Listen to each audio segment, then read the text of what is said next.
Welcome at another episode of Leadership Lyrics with Yoke and Thomas Ramstad.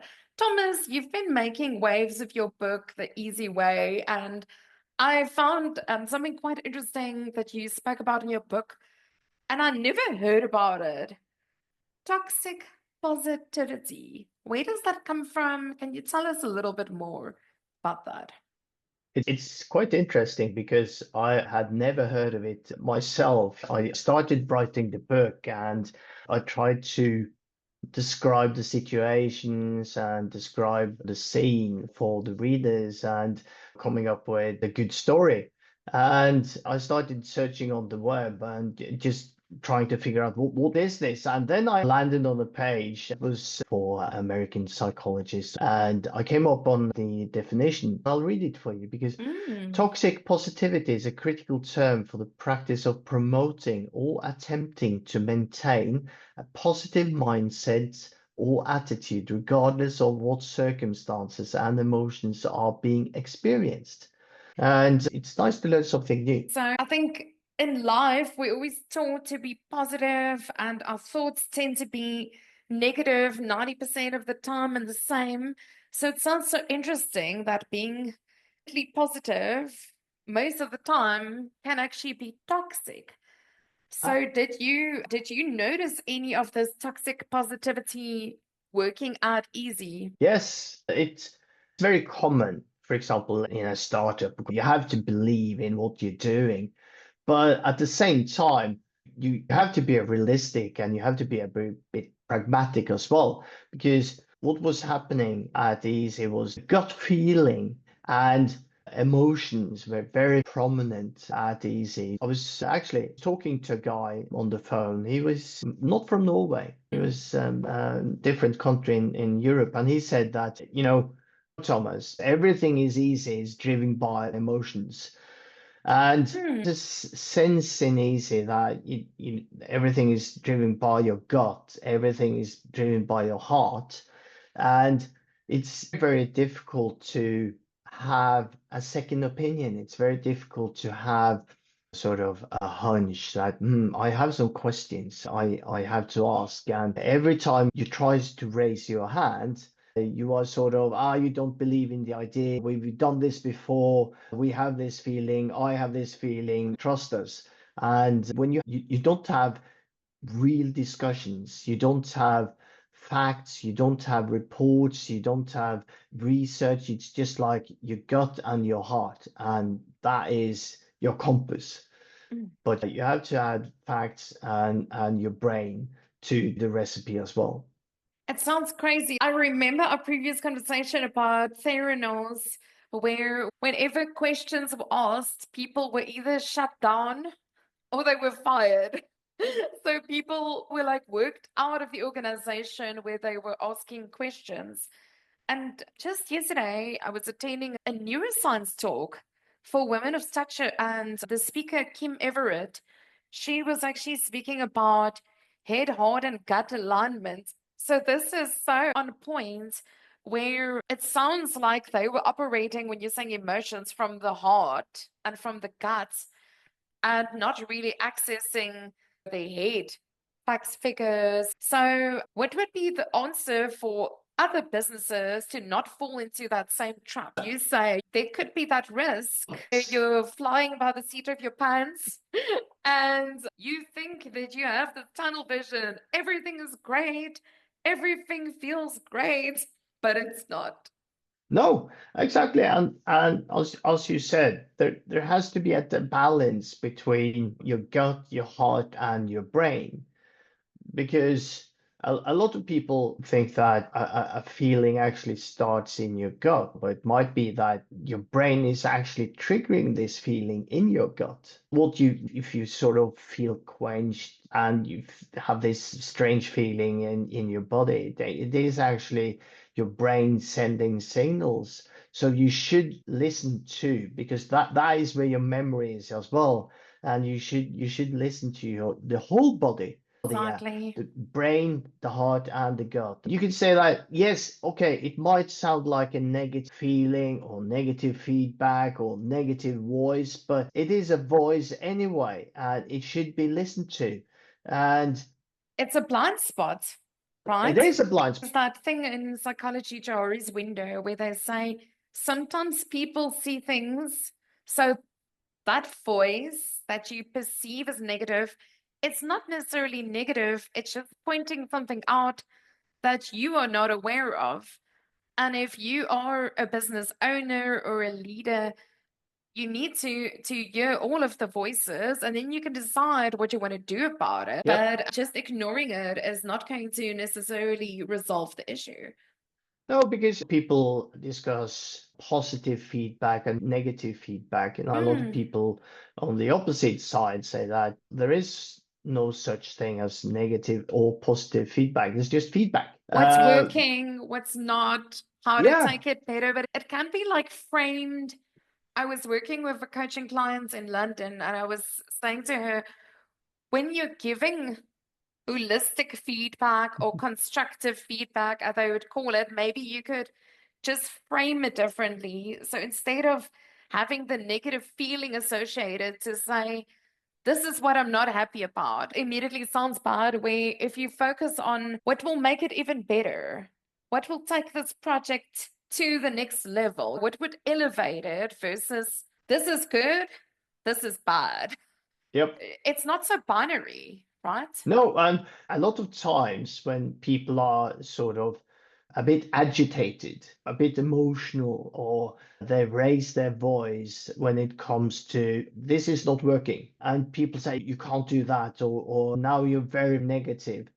But that it might sound like they're negative, but they might be only be really concerned and afraid. We talked about Toy Story and Creativity Inc. in an early episode where a person felt that we are losing the history. People are not feeling connected. You mentioned in your book that there was that scene, and Yeah. you need to elaborate with unicorns and Yeah, everything yeah, is. yes. That's the Lego movie where Uh, you have Lego Friends and you have Lego City. And in Lego Friends, everything is white and pink and purple, and it's the city of positivity. And they are singing the song, everybody's singing the song. Everything is also, yeah, and they dance, and you have rainbows and you have glitter and you have unicorns even, and everything is awesome, literally. And of course, when you have a company like that and you sort of dismiss feedback, you dismiss concern, because people are concerned because they care. They care about the product, they care about people, they care about the company. So if people raise their hand, it's because they care and you should listen. And everything might not be awesome. it's so interesting. I was doing these 5 lens questionnaires. It's based on the Enneagram. I don't know if you are familiar with it. It's a personality type questionnaire that you do, and then you get this formal report. So I recently went through that accreditation, and one of the primary behavioral types that people have is there would be a person that is very much focused on risk. So I actually chatted with my mom about it the other day, and I said to her, my sister was always joking and saying, be aware of this. If the apocalypse happens, where are we going to go? When new AI things came out, she immediately saw the risks and as a family had a sit down discussion with us, and we came up with safe words, various ways of navigating this brand new landscape to protect ourselves. And sometimes, if there's no psychological safety for people to feel that even though they're seeing like worst case scenarios, that they can raise their voice, their concern, it can actually cause crises because no one is actually, putting plans in place for those scenarios. Mm, So sometimes actually embracing, you have different people with different strengths. Some will be more positive, some will actually see the risk. You actually need those people to point that out for you. If you are more exactly. inclined to be the visionary, positive leader, you need to actually welcome that conversation, because when crisis hits, those people have thought of a plan and they can action it very easily. They're very Yeah. calm during the crisis. So that's why you need to be a little bit prepared for things that could happen. And what happened on Easy side?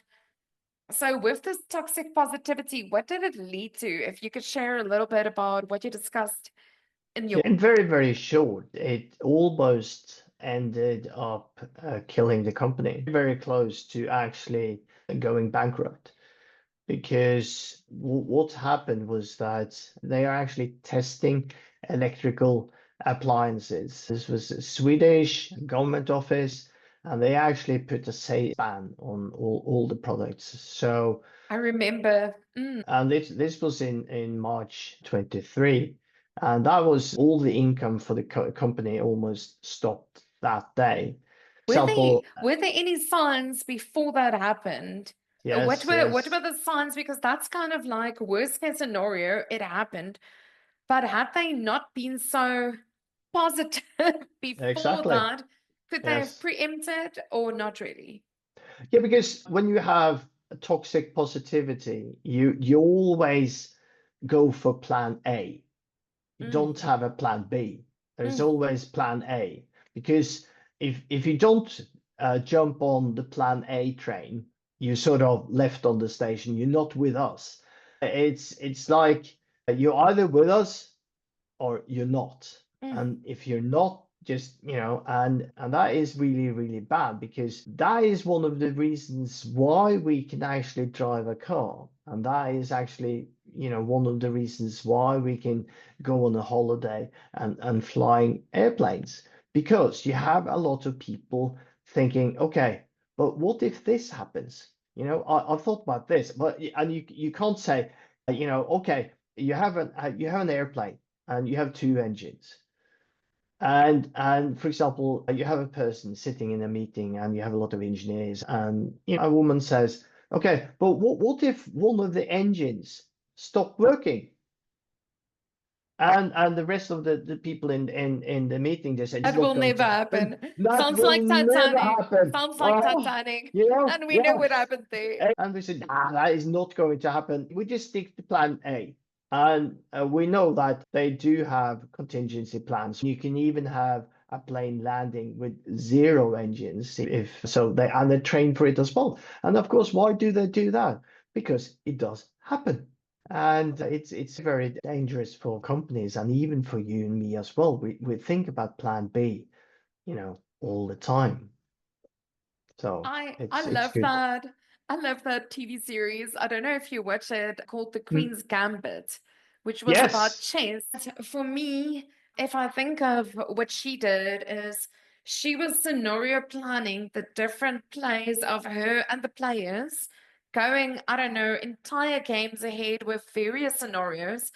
And then at night, she would visualize it as if on the roof of the house, and she would see it being played out. And that's really, if you're thinking strategy, you need to be multiple steps ahead to know if this scenario happens, what moves, what will the impact be if this, and sometimes what I really love, the illustration was she had an entire team of experts who actually figured out various plays, and that they actually advised her, like final finale play against the Russian, what, you know, which would be the best opening for her. And that's why they called it the Queen's Gambit, because that's what she Mm. did, and I was like, oh my goodness, they were in chess actually studying these experts to learn their strategies.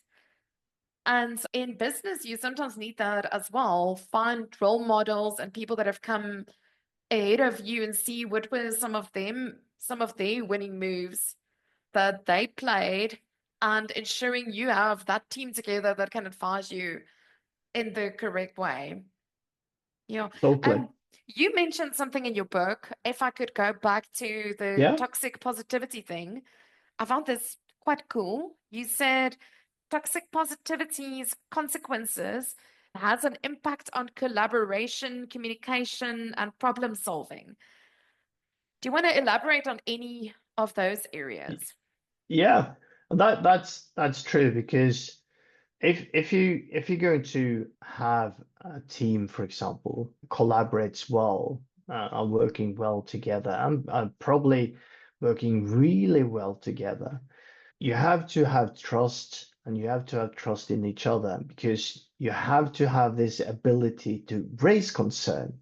Because let's say, I don't agree with this. This should we elaborate on this? Should we go down the rabbit hole here, or should we investigate this further? Or, I think we should plan for this.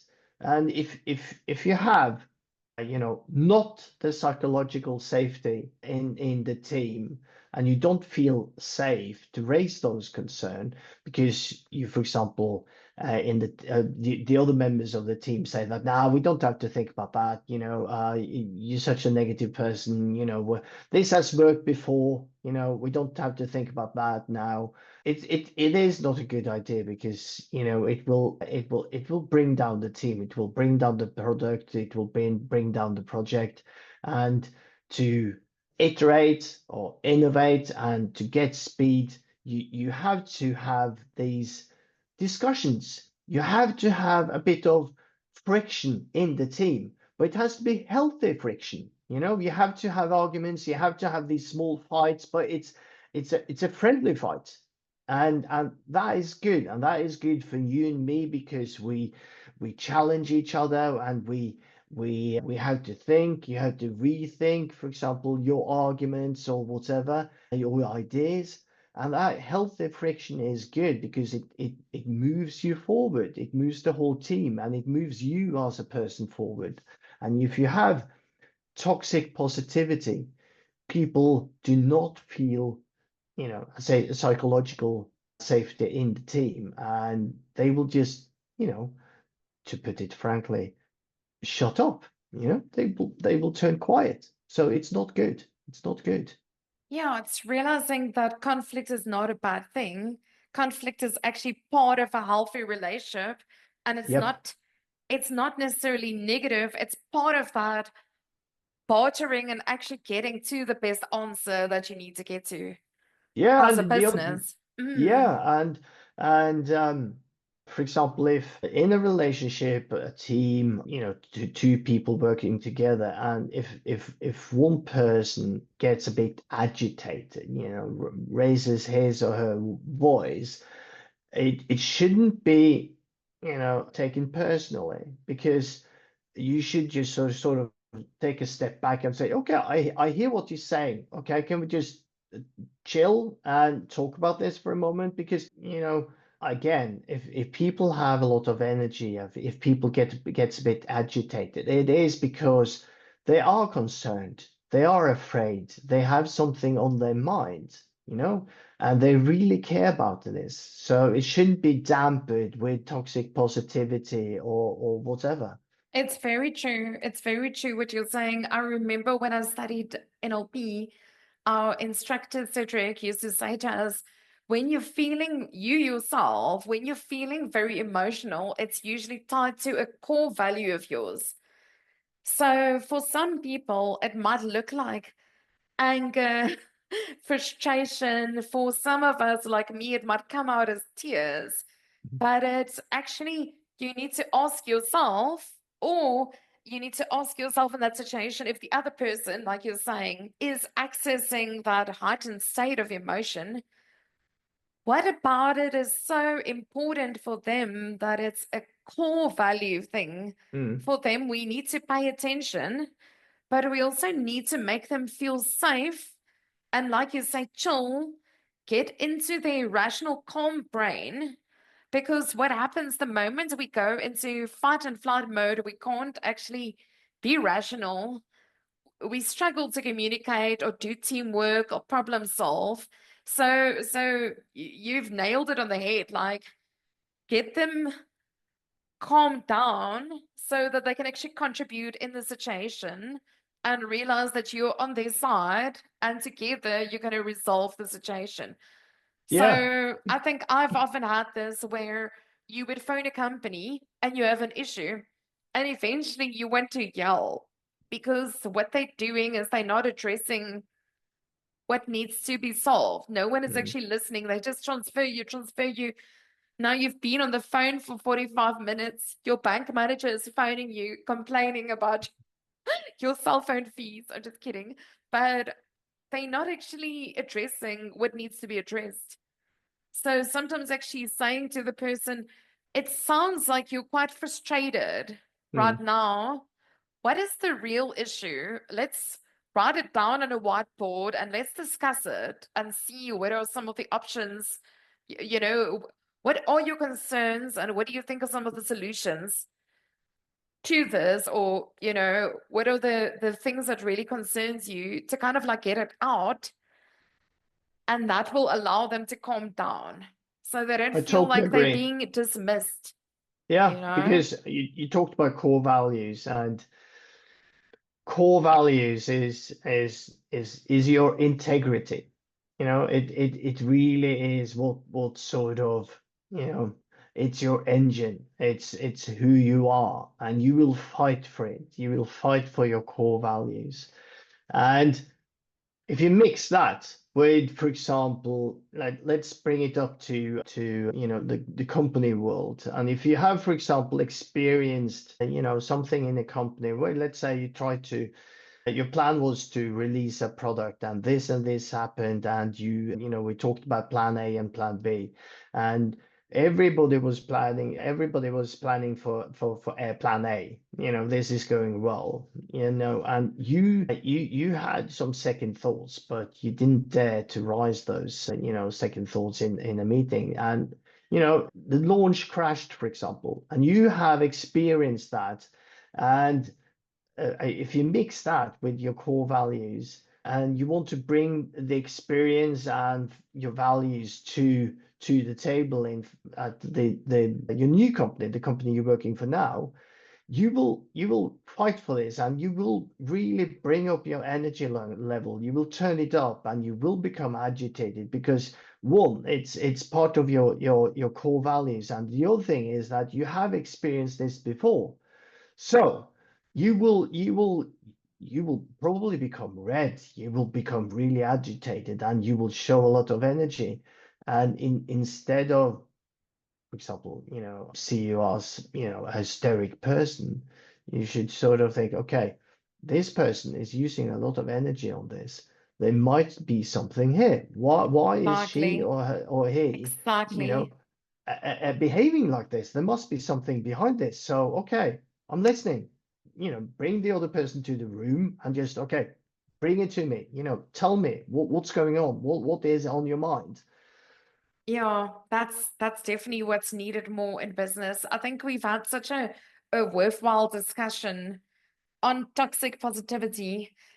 I heard an interesting phrase yesterday in this talk called the Goldilocks effect. I don't know if you remember the Goldilocks Oh, story.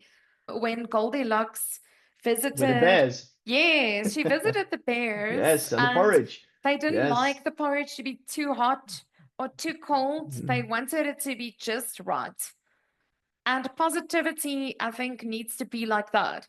Not too much, not too little, just right. Just find that healthy balance where there's still psychological safety, where you're allowing different voices, where you're allowing critical thinking so that you can actually get the results that you want. Any Critical last thinking and healthy friction. healthy friction? Brilliant. Mhm. Anything that you would advise leaders to do just as a last thought on our podcast today? I would actually advise people to think about this, about toxic positivity, because it is out there, and it doesn't have to be, a big topic. It's just that, if people are concerned, if people, raising their hand and want to talk about something, you should listen and have, and let's say, a good talk, bring all the issues on the table, and I think it's see it as, this is good, this is healthy friction. Let's build trust and talk to each other, and let's move forward. So a lot of good things here. Brilliant. Love it.